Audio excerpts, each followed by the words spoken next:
한민족 네트워크 KBS 한민족 방송. 해외에서 한국을 알리는 한인을 만나는 이 시간. 오늘은 제17대 몽골 한인회장 조윤경 회장을 만나보겠습니다. 조윤경 회장님 안녕하세요.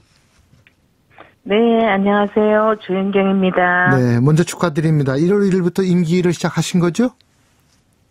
네, 맞습니다. 네.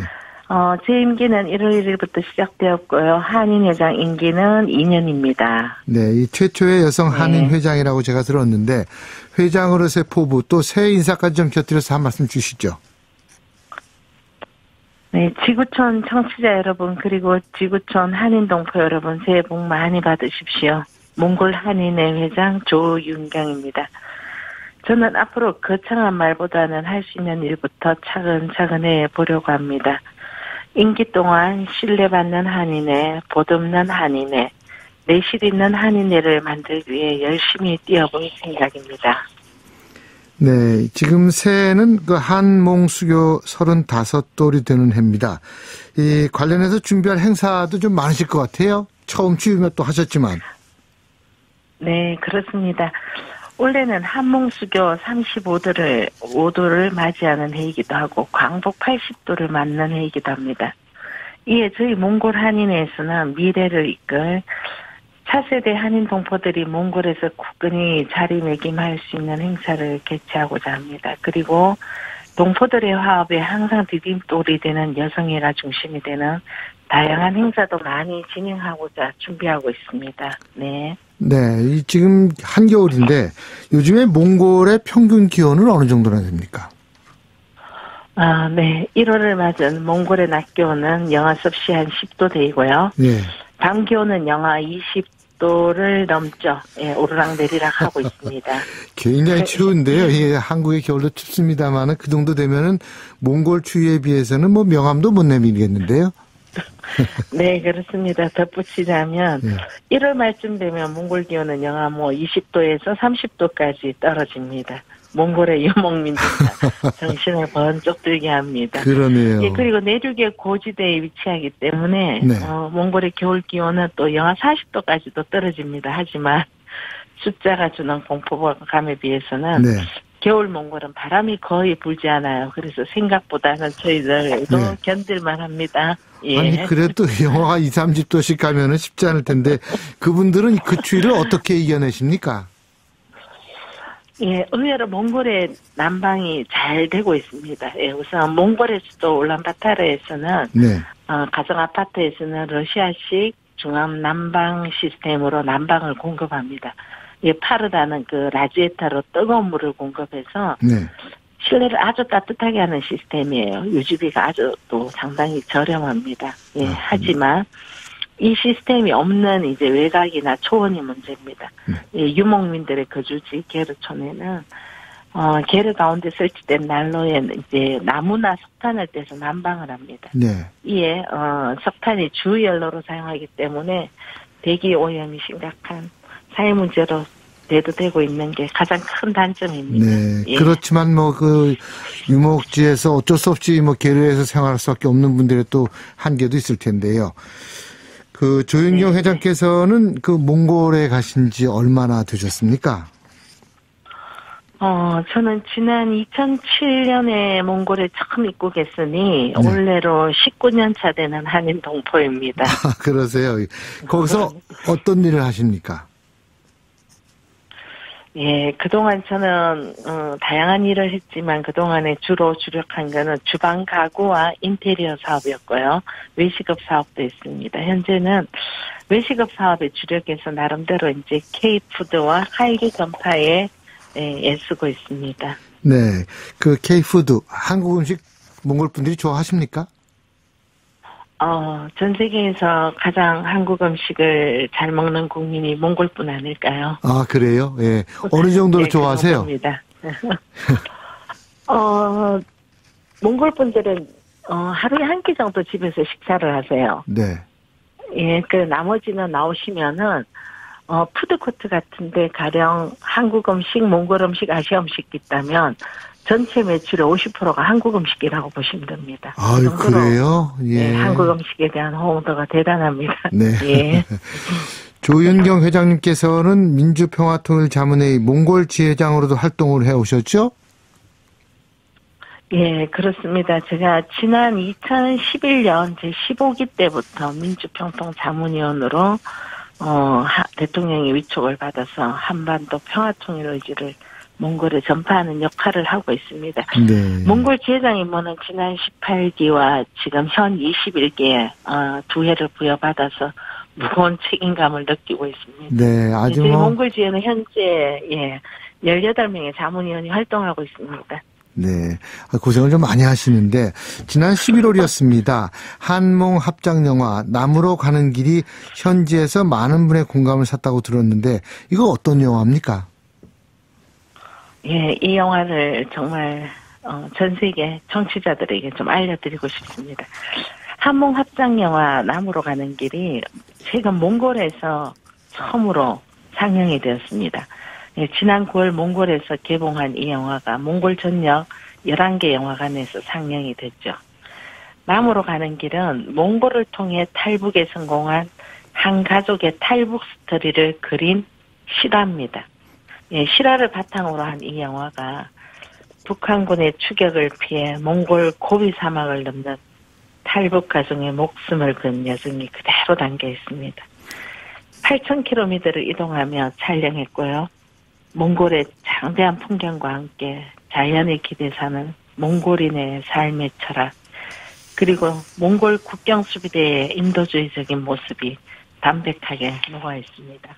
네. 예, 아주 볼만한 영화입니다. 그렇군요. 제가 이 영화를 아직 보지 못해서 그런데 그 영화 속에서 회장님께서 보시기에 야, 이 장면은 내가 잊지 못하겠다. 그런 장면도 있으셨을 것 같은데 어떤 장면들이 그렇습니까? 예, 그렇습니다. 한국에 정착한 34,000여 명의 탈북민에게는 탈북 루트 중에서 가장 험난한 곳이 몽골 고비 사막 루트랍니다. 소문이 나 있습니다. 네. 그런데 이 물 한 방울 없는 고비 사막을 할머니, 손자가 함께 탈출하는 숨막히는 장면들이 나옵니다. 결국 할머니는 사막에서 돌아가시게 되죠. 우리가 평상시 누리는 이 자유를 얻기 위해서 3대가 숨막히는 탈출에 저희들 모든 분들이 숙연해진 그런 영화입니다. 네, 예. 그렇군요. 근데 이 영화의 탄생에는 민주평화통일자문회의 몽골 지회의 노력이 컸다. 이런 말씀을 좀 들었습니다. 얼마나 노력을 해주셨어요? 예, 탄생에는 저희들이 공로가 없고요. 사실은 이 영화가 몽골에서 상영될 무렵에 저희들 지회의 그 노력들은 상당했습니다. 예. 그래서 이제 몽골에서는 오래전부터 북한 이탈 주민들을 포함해서 남북 간의 관계에 아주 중요한 역할을 해온 국가입니다. 이런 몽골의 협력에 힘입어서 저희 몽골 평통지회는 한반도 통일 노래 부르기 대회를 9년째 개최하고 있습니다. 이런 활동이 바탕이 돼서 먼저 온 통일을 상징하는 북한 이탈 주민을 우리 모두가 보듬어야 한다는 생각을 갖고 있었죠. 그래서 탈북의 어려움을 그려낸 이 영화의 홍보에 저희 몽골 지회가 정말 적극적으로 나섰습니다. 예. 네. 그래서 영화를 관람하기를 희망하는 분들에게 또 모든 분들에게 관람료도 또 지원을 했다. 그런 얘기를 들었습니다. 예, 그렇습니다. 이 영화를 정말 많은 분들이 보기를 저희들은 염원했습니다. 네, 그래서 민주평통 몽골지회가 영화 개봉 시점부터 네. 영화 관람을 희망하는 한인 동포 또는 몽골인들 2,200여 명에게 저희들이 영화 관람을 지원했습니다. 네. 그분들이 영화를 보시고 뭐라고 그러시던가요? 네, 정말 여러 소감들이 공유되고 있었습니다. 예, 특히 몽골에서 고등학교에 다니는 한인 학생은 몽골 사람들이 이처럼 멋있게 보일 수는 없었다고 하네요. 네. 영화의 수준도 생각보다 높았다고. 네. 그 외에도 이제 한국인을 위해서 목숨을 바쳐 도와준 몽골 군인들에게 대한 존경심이 느껴진다는 등 아주 감동의 관람평만 있었습니다. 그랬었군요. 예. 예. 한동안 몽골에는 북한 노동자들이 일하기도 했다고 하는데 지금도 와서 일을 하고 있습니까? 북한 노동자들이? 예, 그렇지는 않습니다. 예, 몽골은 1948년도에 북한의 두 번째 수교국이 될 정도로 냉전 시대에는 북한과 몽골이 아주 친밀한 관계였습니다. 한때는 북한 영화가 몽골 현지에서도 꽤나 인기가 있었죠. 그런 까닭에 수백 명의 북한 노동자들이 캐시미어 공장이나 병원과 식당, 건설 현장에서 정말 많이 일했습니다. 그런데 이 몽골이 북한 외화벌이 현장 중에 하나였습니다. 예. 네. 이 몽골은 북한 이탈 주민은 물론이고 남북 관계에도 지렛대 역할을 해온 것이 사실인데 현재 사시면서요. 이 한인의 역할에 대해서 그렇기 때문에 좀 새삼스러울 것 같으신데 어떻습니까? 예, 저희 현재 몽골에는 2,000여 명의 이제 한인 동포들이 거주 중에 있습니다. 이 한몽 두 나라가 워낙 경제 문화적으로 교류와 협력이 엄청납니다. 매우 우호적인 관계를 맺고 있습니다. 그래서 저희 이제 한인 동포들도 여러 행사를 통해서 한류를 전파할 뿐만 아니라 통일의 공감대 확산에 많이 기여하고 있습니다. 예, 한인의 역할인 거죠. 네. 예. 이 몽골에는 몽골의 슈바이처로 불리는 대암 이태준 의사공원이 있는데 이곳에 안내원을 만들 계획도 갖고 계시다고요? 예, 그렇습니다. 몽골 현지에서 1910년대에 고 이태준 선생님이 여기에 잠들어 있었습니다. 예, 하만 출신으로서 몽골의 마지막 왕인 그 복도안의 주치로 또는 몽골인의 치료 의사로서 활약하신 분이시죠. 그런데 1920년대에 러시아 백군 부대에 의해서 피살되었습니다. 예, 참으로 애석한 일이죠.